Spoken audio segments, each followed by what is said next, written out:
وأراقب الرحمن جل جلاله وتقدست أسماؤه وتعالى وأكون للوطن الحبيب مشيدا أنمى جس نبی نے بھی اپنی قوم میں توحید کا درس دیا، توحید کا اعلان کیا، توحید کی طرف لوگوں کو دعوت دی، اس نبی کو مخالفت کا سامنا کرنا پڑا، پریشانیاں اٹھانی پڑی۔ اس توحید کی وجہ سے بعض انبیاء کو چیرا گیا، بعض انبیاء کو قتل کیا گیا، بعض انبیاء کو ستایا گیا، بعض انبیاء کو طرح طرح کی تکلیفیں دی گئیں، اور محمد رسول اللہ صلی اللہ علیہ وسلم کو بھی اس توحید کے درس دینے کی پاداش میں، اس توحید کا اعلان کرنے کی پاداش میں آپ صلی اللہ علیہ وسلم کو بھی تکلیفیں دی گئی ہیں۔ قال اللہ تبارک و تعالی فی القرآن المجید وما خلقت الجن والانس الا ليعبدون، وقال النبي صلی اللہ علیہ وسلم الا انبئكم باکبر الکبائر قلنا بلى یا رسول اللہ قال الاشراک باللہ وعقوق الوالدین۔ تمام قسم کی تعریفات وحدہ لا شریک، خالق کائنات، مالک ارض و سما کے لیے ہے۔ لاکھوں کروڑوں درود و سلام ہو اس ہستی اقدس و مقدس پر جن کا نام نامی اسم گرامی محمد رسول اللہ صلی اللہ علیہ وسلم ہے۔ حاضرین خطبہ جمعہ، آج کے اس خطبے کا عنوان تو والدین اور اولاد سے متعلق تھا، مگر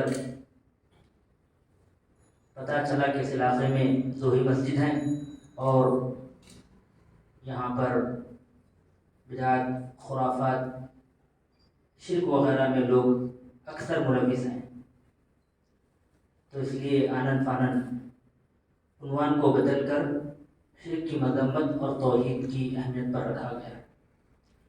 انشاءاللہ جو خطبہ جمعہ کا عنوان تھا وہ بعد نماز مغرب انشاءاللہ کہا جائے گا۔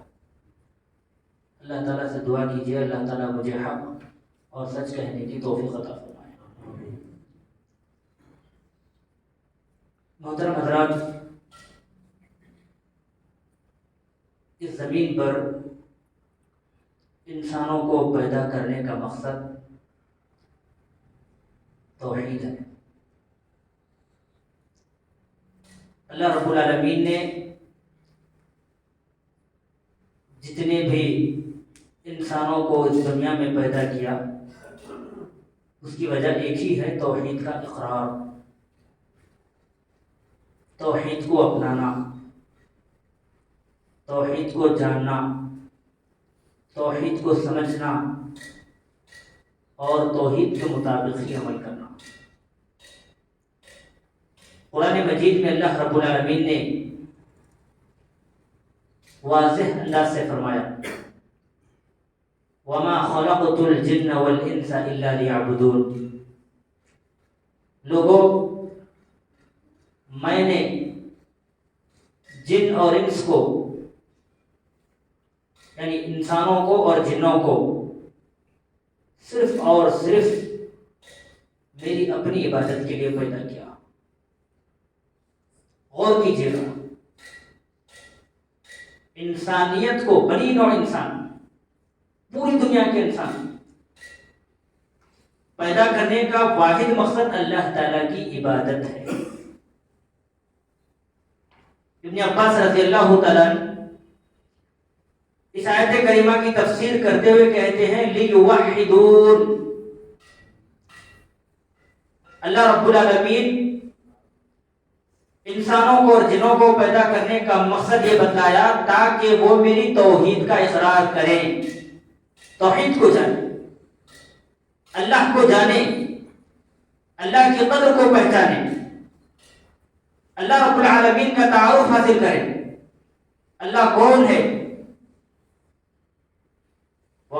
خلقت الجن والانس الا ليعبدون. ایک اور آیت کریمہ میں اللہ رب العالمین نے موت و حیات کی تخلیق کا مقصد بتاتے ہوئے کہا، یعنی موت و حیات کو، زندگی کو اور موت کو پیدا کرنے کا مقصد کیا ہے.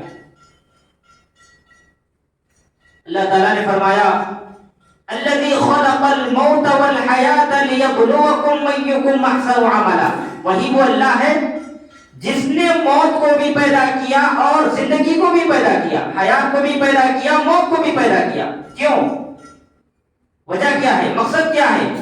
لیبلوکم ایکم احسن عملا، تاکہ وہ اللہ تعالیٰ تمہیں آزمائے کہ تم میں عمل کے اعتبار سے سب سے اچھا کون ہے، سب سے بہتر کون ہے. تو آیتوں سے یہ بات پتہ چلی اللہ رب العالمین نے انسانوں کو صرف اور صرف توحید کے لیے، عبادت کے لیے پیدا کیا. اور انسان ابتدا میں اللہ رب العالمین ہی کی عبادت کیا کرتے تھے،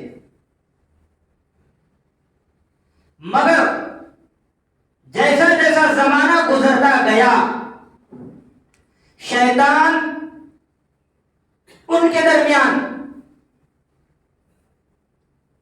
شرک جیسی قبیح مذموم صفت پیدا کرنے لگا. کیوں؟ اس لیے کہ اس نے اللہ رب العالمین سے یہ وعدہ لے کر آیا. جب اللہ رب العالمین نے شیطان کو آسمان سے نکال کر زمین پر بھیج رہا تھا تو اس نے اللہ تعالیٰ سے کیا کہا؟ اللہ تعالیٰ سے اس نے وعدہ لیا، اے اللہ قیامت تک تو مجھے باقی رکھنا تاکہ میں تیرے بندوں کو بھٹکاتا رہوں، توحید سے انہیں پھیرتا رہوں اور شرک کی طرف انہیں ڈالتا رہوں. لَأَقْعُدَنَّ لَهُمْ صِرَاطَكَ الْمُسْتَقِيمَ. اس نے اللہ تعالیٰ سے وعدہ لیا، کہا اے اللہ میں جا کر صراط مستقیم پر بیٹھ جاؤں گا.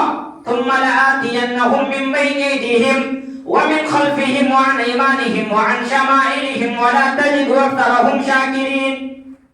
کیا کہا اس نے اللہ سے؟ اے اللہ میں دنیا سے جا رہا ہوں اور جا کر صراط مستقیم پر بیٹھ جاؤں گا. ثُمَّ لَآتِيَنَّهُمْ، پھر میں ابن آدم کے دائیں سے آؤں گا، بائیں سے آؤں گا، آگے سے آؤں گا، پیچھے سے آؤں گا، اور کیا کروں گا؟ انہیں بھٹکاؤں گا، توحید کی طرف سے نکال کر، توحید سے نکال کر انہیں شرک کی طرف ڈالوں گا. یہ وعدہ شیطان ابلیس نے لے کر اس دنیا میں آیا ہے. اب ظاہری سی بات ہے، شیطان کے بھٹکانے کے بعد، لوگوں کے شرک میں ملوث ہونے کے بعد، لوگوں کے راہ راست سے بھٹک جانے کے بعد، اب اسی امت کو، انہی لوگوں کو، ان انسان کو راہ راست پر لانے کے لیے کن کی ضرورت پیش آئی؟ انبیاء کرام کی ضرورت پیش آئی. اسی لیے اللہ رب العالمین نے اس کی ابتدا کی حضرت نوح علیہ السلام سے، اور اس کی انتہا محمد رسول اللہ صلی اللہ علیہ وسلم پر جا کر ختم ہوئی. قرآن مجید میں اللہ رب العالمین نے فرمایا وَلَقَدْ بَعَثْنَا فِي كُلِّ أُمَّةٍ رَّسُولًا أَنِ اعْبُدُوا اللَّهَ وَاجْتَنِبُوا الطَّاغُوتَ. اور ہم نے ہر امت میں ایک رسول کو بھیجا. اس آیت کریمہ سے کیا معلوم ہوا؟ ہر امت میں بہت سارے ایسے افراد ہیں جو شرک جیسی مذموم صفت میں ملوث ہیں، اللہ کو چھوڑ کر غیر اللہ کی عبادت کرنے والے ہیں، غیر اللہ کے سامنے سجدے کرنے والے ہیں. تو اللہ رب العالمین نے ان بھٹکے ہوئے لوگوں کو راہ راست پر لانے کے لیے انبیاء کا سلسلہ مبعوث کیا. حضرت نوح علیہ السلام کو اللہ تعالیٰ نے سب سے پہلے بھیجا نبی اور رسول بنا کر. کیوں؟ اس لیے کہ ان کی قوم شرک میں ملوث ہو گئی، اللہ کو چھوڑ کر غیر اللہ کی عبادت کرنے لگی، اور اللہ رب العالمین کو یہ بالکل بھی پسند نہیں ہے کہ اللہ کی عبادت کو چھوڑ کر غیر اللہ کی عبادت کی جائے. حضرت نوح علیہ السلام کو ان کی قوم میں بھیجنے سے پہلے 5 لوگ تھے، بڑے ہی عابد، متقی، زاہد، پرہیزگار، اللہ کی عبادت کرنے والے. ود، سوا، یغوث، یعوق، نصر. جب یہ لوگ مر گئے ان کی وفات ہوئی تو شیطان ان کے بیٹوں کے پاس آیا، ان کی قوم والوں کے پاس آیا اور انہیں بھٹکانے لگا۔ کیا کہا؟ شیطان نے کہا تمہارے اجداد تو چلے گئے، تم ان کو یاد کرنے کے لیے ان کے مجسمے نصب کرو، یاد دہانی کے لیے۔ شیطان کی بہکاوے میں آ گئے اور آ کر ان لوگوں نے ان کے مجسمے نصب کیے۔ جب مجسمے نصب کرنے والے دنیا سے چلے گئے، وفات پا گئے، تو پھر شیطان ان کی نسلوں کے پاس آیا اور آ کر کہا تمہارے اپنے اجداد باپ دادا جب کوئی پریشانی لاحق ہوتی، مصیبت آتی، تو وہ ان کے سامنے جا کر اپنی مصیبتوں کو رکھتے، اپنی پریشانیوں کو رکھتے اور وہ تمام کی تمام پریشانیاں حل ہو جاتی۔ شیطان کے بہکاوے میں آ کر یہ لوگ اللہ رب العالمین کی عبادت میں کسی اور کو شریک کرنے لگے۔ اب یہاں سے انبیاء کا سلسلہ شروع ہوا۔ حضرت نوح علیہ السلام کو بھیجا گیا۔ سب سے پہلے حضرت نوح علیہ السلام کی قوم میں جب شرک پھیلنے لگا تو اللہ رب العالمین نے قوم نوح علیہ السلام کی قوم میں حضرت نوح علیہ السلام کو مبعوث کیا۔ حضرت نوح علیہ السلام اپنی قوم میں تقریباً 950 سال تک تبلیغ کی، اور فرمائیے گا 950 سال کوئی چھوٹا سا وقت نہیں ہے، چھوٹا سا عرصہ نہیں ہے، 950 سال 2 سال 30 سال 20 سال 25 40 100 200 نہیں، 950 سال حضرت نوح علیہ السلام نے لگاتار اپنی قوم کو راہ راست پر لانے کے لیے اللہ رب العالمین کی طرف دعوت دیتے رہے، ایک اللہ رب العالمین کا پیغام سناتے رہے، لیکن انہوں نے کیا کہا وَقَالُوا لَا تَذَرُنَّ آلِهَتَكُمْ وَلَا تَذَرُنَّ وَدًّا وَلَا سُوَاعًا وَلَا يَغُوثَ وَيَعُوقَ وَنَسْرًا۔ اے لوگوں، یہ نوکر کا کلا کر ہمیں اپنے معبودان کی عبادت کی پرستش کرنے سے روکتا ہے۔ وَلَا تَذَرُنَّ وَدًّا، تم اپنے معبودوں کو مت چھوڑو، اپنے معبودوں کی عبادت کرو۔ کون ہے ان کے معبود؟ ود، سواع، یغوث، یعوق، نصر، یہ اللہ رب العالمین کے نیک بندے دنیا سے چلے گئے، ان کے مجسمے بنا کر ان کو پوجنے لگے، تو اللہ رب العالمین نے حضرت نوح علیہ السلام کو مبعوث کیا۔ 950 سال تبلیغ کی۔ 950 سال کے بعد کچھ مرد اور کچھ عورتیں اسلام میں داخل ہوئی، اور 950 سال کی تبلیغ کے بعد بھی جب اتنی کم تعداد میں لوگ اسلام میں داخل ہو جائیں تو ظاہر ہے صبر کا پیمانہ لبریز ہو جاتا ہے، انسان کے صبر کا پیمانہ لبریز ہو جاتا ہے۔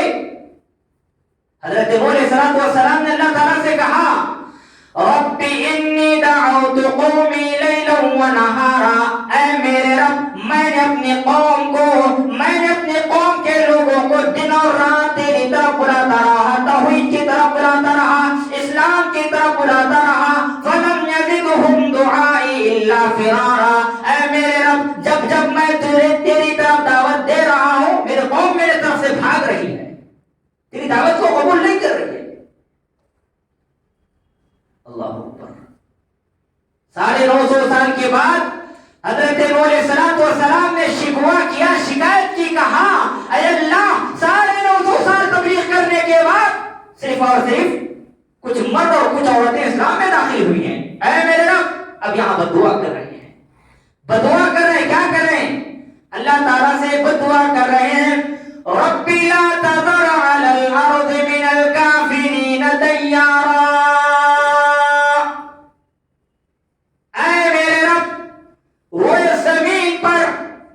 کافر کے گھر کو آباد نہ رکھ، تباہ و برباد کر دے۔ اللہ اکبر۔ 950 سال کے بعد بددعا کی جا رہی ہے۔ کتنے مرد؟ کچھ 80 سے زائد مرد اور کچھ عورتیں اسلام میں داخل ہوئی، صبر کا پیمانہ لبریز ہوا، بددعا کرنے لگے رب لا تذر علی الارض من الکافرین دیارا انک ان تذرهم یضلوا عبادک ولا یلدوا الا فاجرا کفارا۔ اے میرے رب اگر ان کافروں کے گھر کو باقی رکھ دے، آباد رکھ دے، تو ان کی آنے والی نسل بھی کافر ہو کر ہی پیدا ہوگی۔ تو اللہ رب العالمین نے حضرت نوح علیہ السلام کی بددعا کو قبول کیا، اور حضرت نوح علیہ السلام کو کشتی بنانے کا حکم دیا. کشتی بنا رہے ہیں اور ادھر قوم ان کا مذاق اڑا رہی ہے.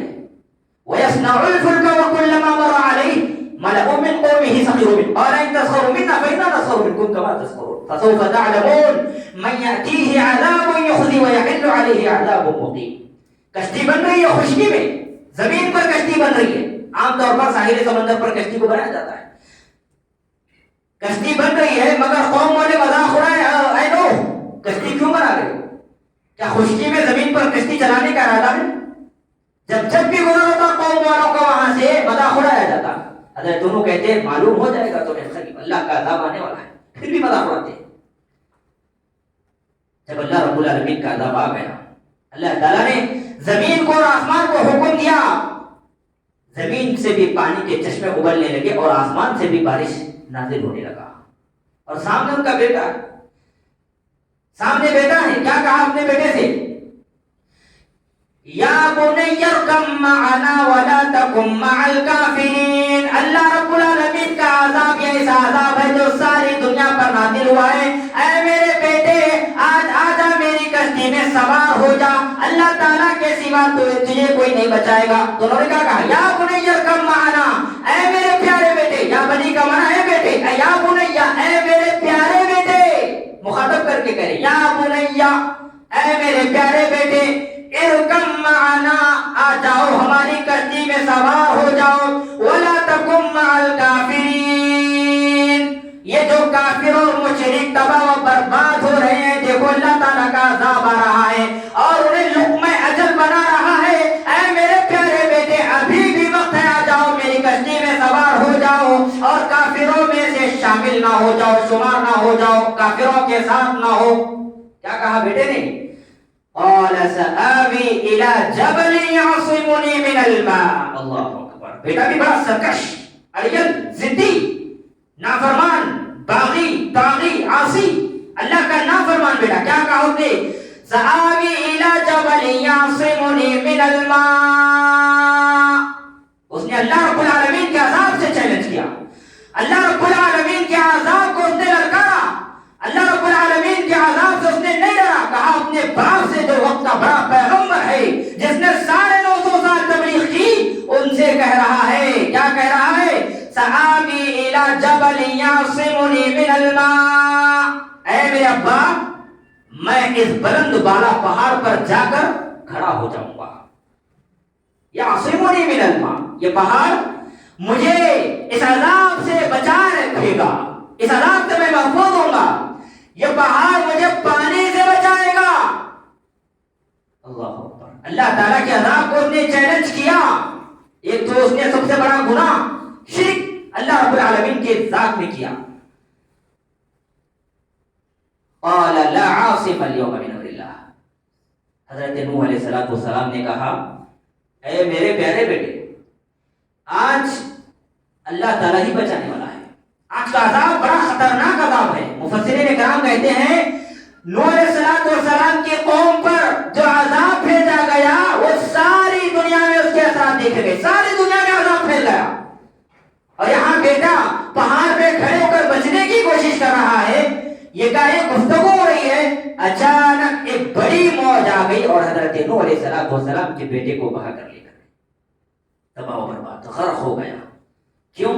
اس لیے کہ اس نے اللہ تعالیٰ کے ساتھ شرک کیا, اللہ رب العالمین کے ساتھ کفر کیا, اپنے باپ جو نبی تھے سب سے بڑے ان کے ساتھ کفر کیا. اس کا نتیجہ تباہی بربادی.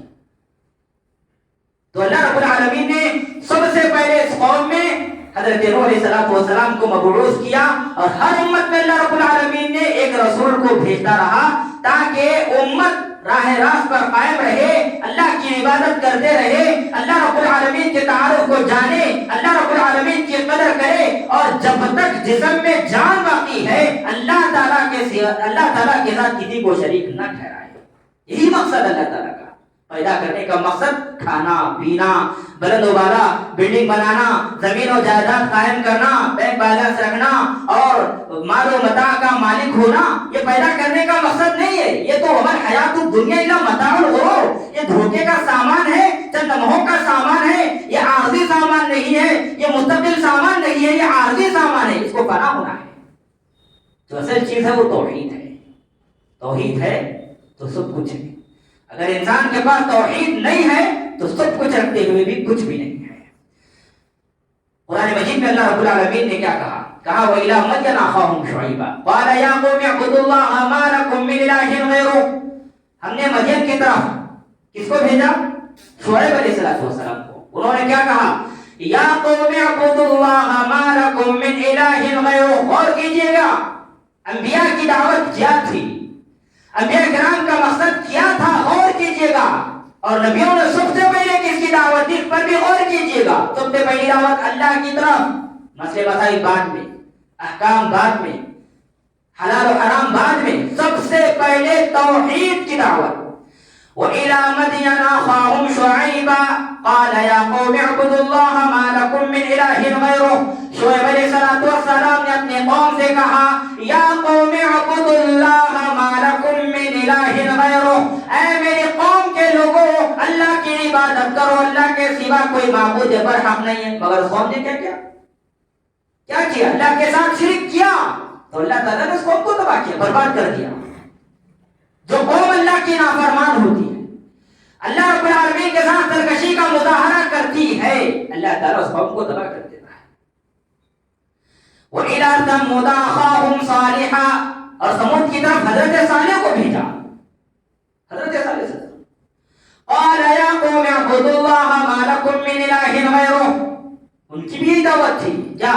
اے میرے قوم کے لوگوں، اللہ کی عبادت کرو، اللہ کے سوا کوئی معبود برحق نہیں ہے. مگر اس قوم نے بھی سرکشی کا مظاہرہ کیا، وہ قوم بھی نافرمانی کرنے لگی تو اللہ رب العالمین نے اس قوم کو بھی جڑ سے اکھاڑ کر پھینک دیا، تباہ برباد کر دیا. قرآن مجید میں اللہ رب العالمین نے ان کے واقعات کے تعلق سے واضح طور پہ فرمایا ہے كأنهما أعجاز نخل خاوية فهل ترى لهم من باقية. اللہ نے کہا یہ قومیں اللہ رب العالمین کی نافرمان بن بیٹھی، اللہ رب العالمین کے ساتھ شرک کا مظاہرہ کرنے لگی، اللہ کی عبادت میں غیر اللہ کو شریک کرنے لگی، تو اللہ رب العالمین نے ان کو ایسا عذاب کا مزہ چکھلایا كأنهما أعجاز نخل خاوية.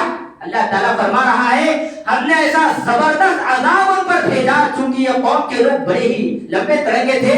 جب یہ وفات پا گئے، اللہ رب العالمین نے ان پر عذاب مسلط کیا، یہ مر گئے تو ایسا لگ رہا تھا جیسے کھجور کے بڑے بڑے تنے، بڑے بڑے درخت گر پڑی ہیں. اللہ نے کہا كأنهما أعجاز نخل خاوية. جب ہم نے ان کو عذاب کا مزہ چکھلایا، زمین پر ایسے گر پڑے جیسے کھجور کے بڑے بڑے تناور درخت گر پڑتے. فَهَلْ تَرَىٰ لَهُم مِّن بَاقِيَةٍ.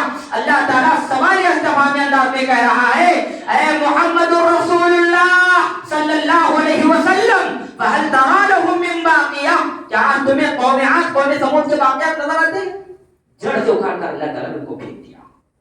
آج ان کا کوئی وجود نہیں ہے. آج ان کے قصے، فسانے، ترانے اور ان کی نافرمانیاں سب اللہ رب العالمین نے قرآن مجید میں بتلا دیا ہے، بیان فرما دیا ہے.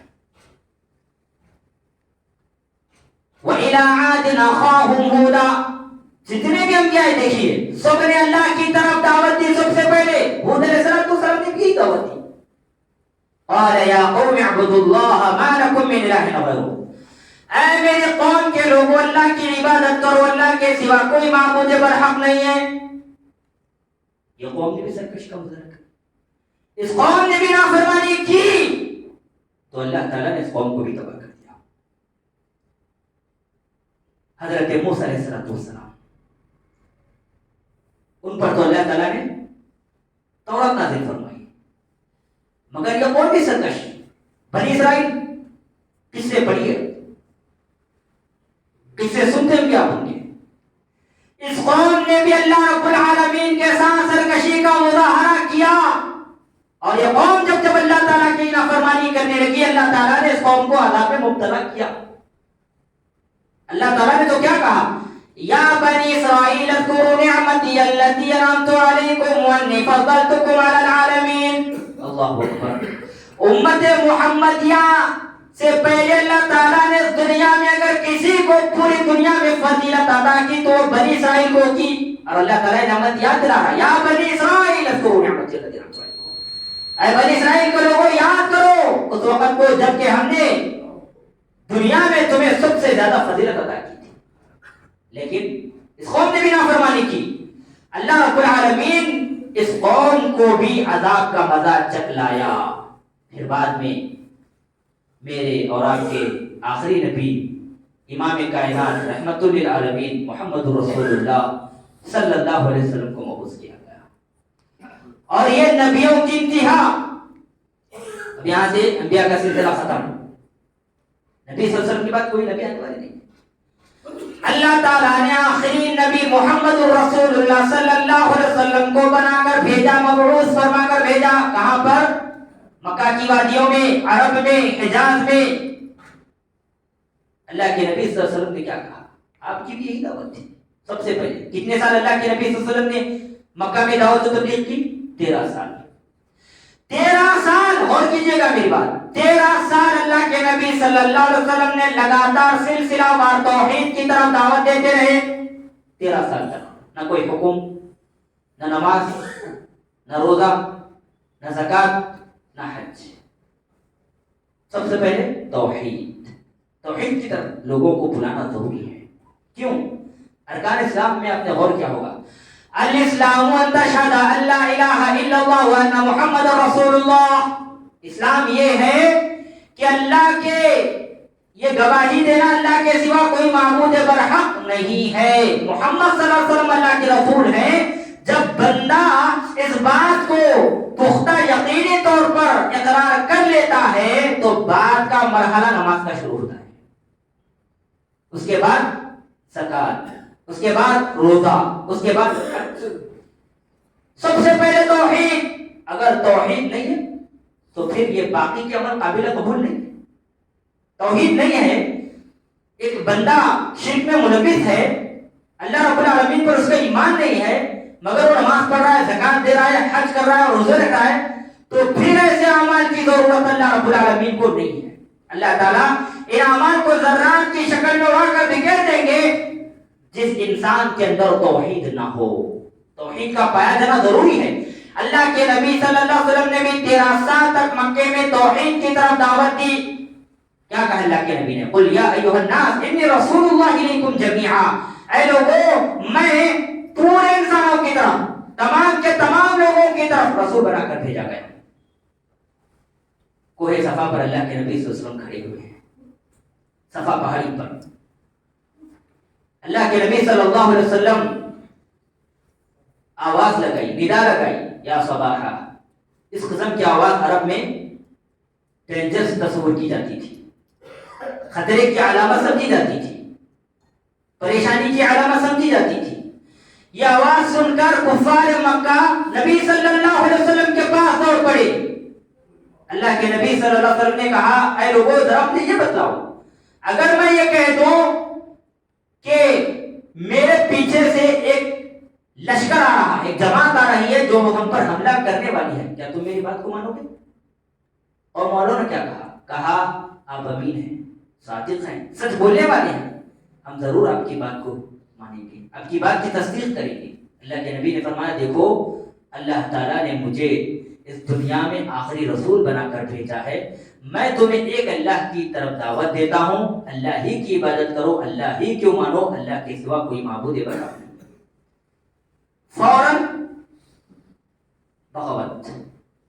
ادھر توحید کا درس اللہ کے نبی نے پایا اور سامنے سے فوراً بغاوت شروع. اور یہ بات یاد رکھیں, جس نبی نے بھی اپنی قوم میں توحید کا درس دیا, توحید کا اعلان کیا, توحید کی طرف لوگوں کو دعوت دی, اس نبی کو مخالفت کا سامنا کرنا پڑا, پریشانیاں اٹھانی پڑی. اس توحید کی وجہ سے بعض انبیاء کو چیرا گیا, بعض انبیاء کو قتل کیا گیا, بعض انبیاء کو ستایا گیا, بعض انبیاء کو طرح طرح کی تکلیفیں دی گئیں. اور محمد رسول اللہ صلی اللہ علیہ وسلم کو بھی اس توحید کے درس دینے کی پاداش میں, اس توحید کا اعلان کرنے کی پاداش میں آپ صلی اللہ علیہ وسلم کو بھی تکلیفیں دی گئی, آپ صلی اللہ علیہ وسلم کو بھی ستایا گیا ہے, آپ صلی اللہ علیہ وسلم کو بھی مارا گیا ہے, اور آپ کے دندان مبارک شہید کیے گئے. جنگ احد میں آپ کے چہرے انوار کو زخمی کیا گیا, اور کبھی آپ کے گردن پر اوجڑی ڈالی گئی, کبھی آپ کے پیٹھ پر وزنی پتھر رکھا گیا, پہ بچھائے گئے، کبھی آپ کو گالی گلوچ کیا گیا، تو کبھی آپ کو طرح طرح سے تکلیفیں دی جانے لگی. ان تکلیفوں کو نبی صلی اللہ علیہ وسلم برابر سہتے رہے، صبر کرتے رہے. سامعین میں سے کہا ابو لہب نے، اے محمد کیا تو نے ہمیں یہاں پر اسی لیے جمع کیا تیرے ہاتھ ہلاک ہو جائے؟ تو اللہ رب العالمین نے نتیجے میں سورہ لہب نازل فرمائی، تبت یدا ابی لہب وتب، یہ تجھے بددعا دے رہا تھا، ہم اسی کو ہلاک کر دیں گے، اسی کو تباہ کر دیں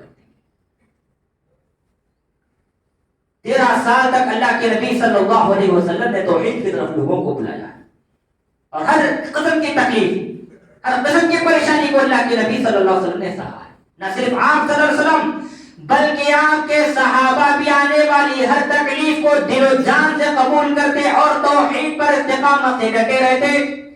حضرت بلال حبشی رضی اللہ تعالیٰ عنہ کو نہیں جانتا، کالے کلوٹے، اور معلوم ہے آپ کو عرب میں غلام کا کوئی اعتبار نہیں ہوتا، اس کی کوئی حیثیت وقعت، اس کا مقام و مرتبہ نہیں ہوتا.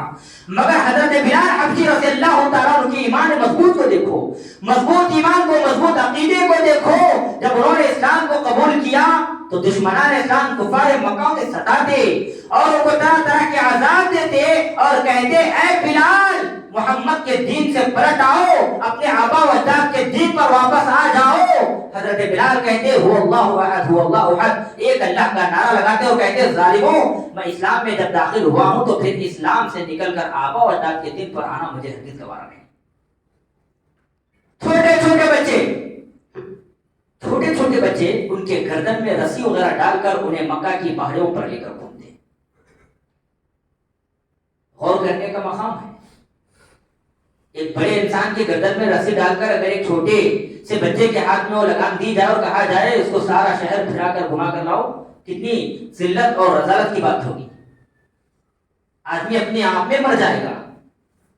یہ تکلیف حضرت بلال حبشی رضی اللہ تعالیٰ عنہ کو دی جاتی ہے. چھوٹے بچے، حضرت بلال جن کے قدموں کی آہٹ نبی صلی اللہ علیہ وسلم نے جنت میں سنی ہے، اس بلال کو چھوٹے چھوٹے بچے مکہ کی وادیوں میں، مکہ کی پہاڑیوں میں لے کر گھومتے. لیکن حضرت بلال رضی اللہ تعالیٰ تکلیفوں کو سہتے رہے. اس دعوت سے اور اس اسلام سے انہوں نے پھرنا گوارا نہیں کیا.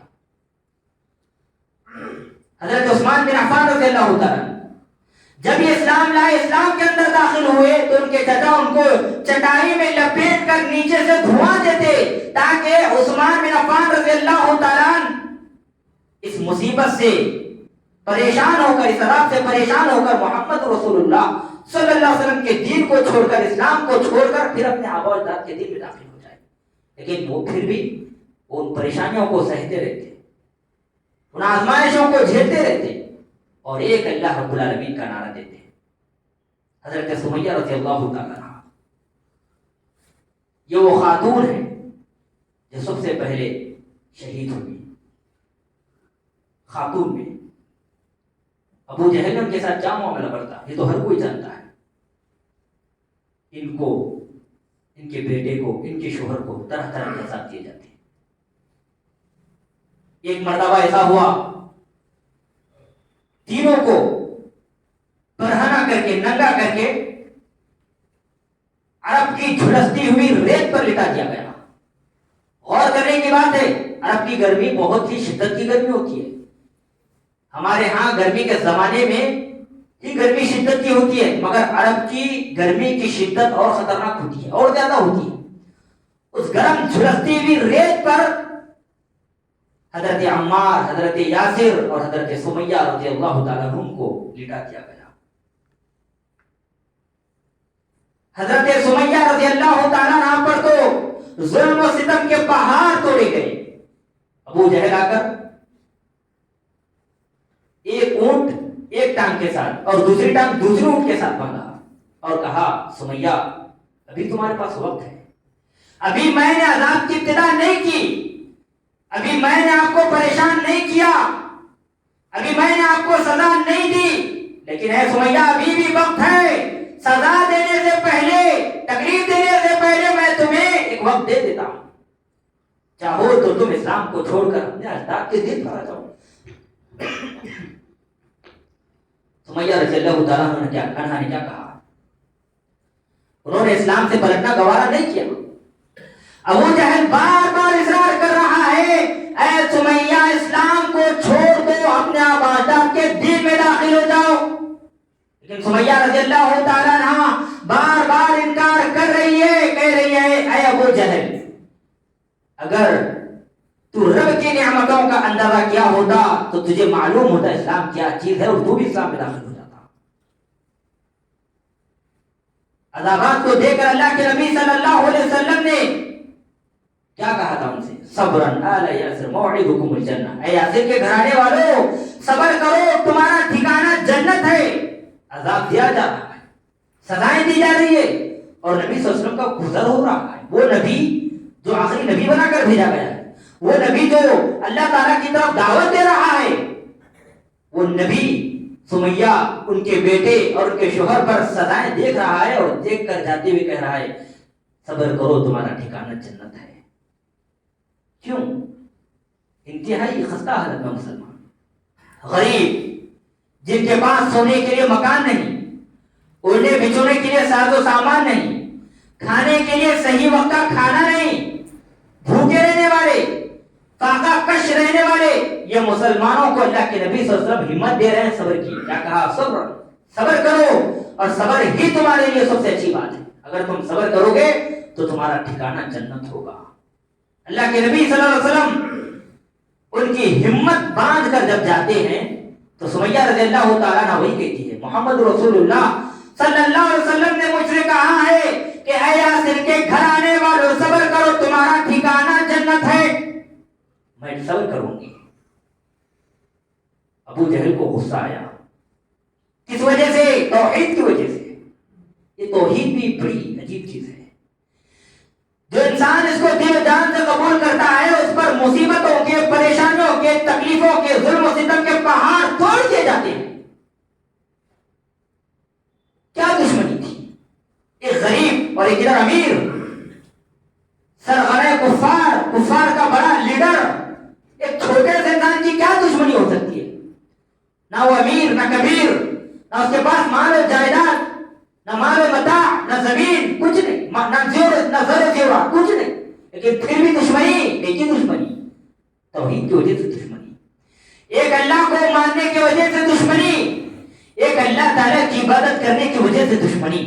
اس نے کہا اے سمیہ ابھی بھی وقت ہے، اسلام کو چھوڑ دو، محمد کو چھوڑ دو، آ جاؤ اپنے اجداد کے دین پر، آ جاؤ اپنے آبا کے دین پر۔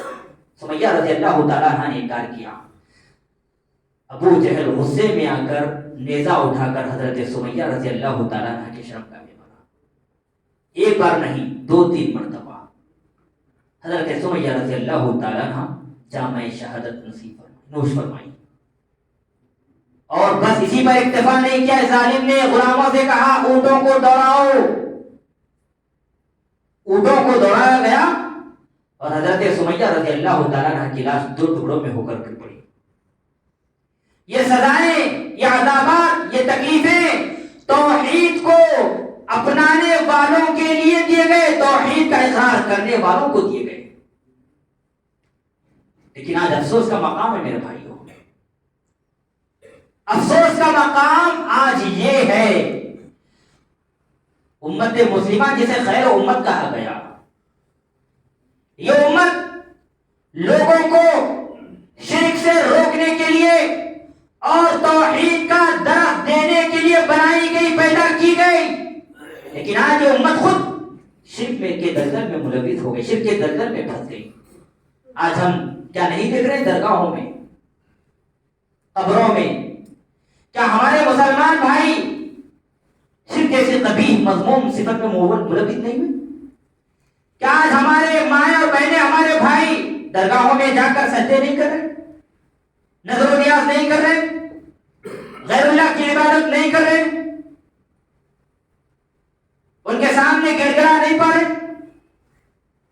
چھلی چھٹا وغیرہ وغیرہ کیا کچھ رسم و رواج ادا کیے جاتے ہیں، اللہ کے نبی صلی اللہ علیہ وسلم نے سختی سے روکا ہے۔ اللہ کے نبی صلی اللہ علیہ وسلم کے زمانے میں کسی صحابی نے کسی قبر کے پاس جا کر وسیلہ طلب نہیں کیا۔ غور کیجیے گا، اس دنیا میں سب سے معزز، محترم، مکرم قبر کس کی ہو سکتی ہے؟ بتائیے۔ محمد رسول اللہ صلی اللہ علیہ وسلم کی قبر اس دنیا میں سب سے معزز، سب سے مکرم، بہتر قبر اس روئے زمین پر ہو سکتی ہے تو محمد رسول اللہ صلی اللہ علیہ وسلم کی ہو سکتی ہے. مگر آپ کو اندازہ ہے نبی صلی اللہ علیہ وسلم نے لوگوں کو اپنی قبر کے پاس آ کر میلہ لگانے سے بھی روکا ہے. کیا کہا اللہ کے نبی نے؟ لا تجعلوا قبری عیدا وطنا یعبد. اے لوگوں سن لو غور سے, اللہ کے نبی لوگوں سے مخاطب ہو رہے ہیں اور لوگوں میں وہ جو صحابہ ہیں سب سے معزز, ان سے خطاب کر رہے ہیں. میرے دنیا سے چلے جانے کے بعد میری قبر پر میلہ نہ لگانا. اللہ اکبر. جب نبی کی قبر پر میلہ نہیں لگایا جا سکتا, جب نبی کی قبر کے پاس جا کر دعائیں نہیں مانگی جا سکتی نبی سے, نبی کی قبر کے پاس جا کر جب اولادیں نہیں مانگی جا سکتی, نبی کی قبر کے پاس جا کر جب رزق نہیں مانگا جا سکتا, نبی صلی اللہ علیہ وسلم کے قبر کے پاس جا کر جب شفا نہیں مانگی جا سکتی, تو دنیا کے تمام درگاہوں کے پاس جا کر, دنیا کے سارے قبروں کے پاس جا کر بھی مانگنا حرام ہوگا, بدرجہ اولا حرام. اللہ کے نبی صلی اللہ علیہ وسلم نے فرمایا تھا لعن اللہ الیہود والنصارى اتخذوا قبور انبیائهم مساجدا. اللہ کی لعنت ہو. لعنت کا مطلب ہر خیر سے محروم. اللہ کی لعنت ہو کس پر؟ یہود و نصارہ پر. کیوں؟ اس لیے کہ انہوں نے اپنی انبیاء کی قبروں کو سجدگاہ بنا لیا تھا. اتنی مذمت آئی ہے. اللہ کے نبی صلی اللہ علیہ وسلم نے امت مسلمہ کو یہ قبر پرستی, شرک پرستی, مزار پرستی سے سختی سے روکا ہے.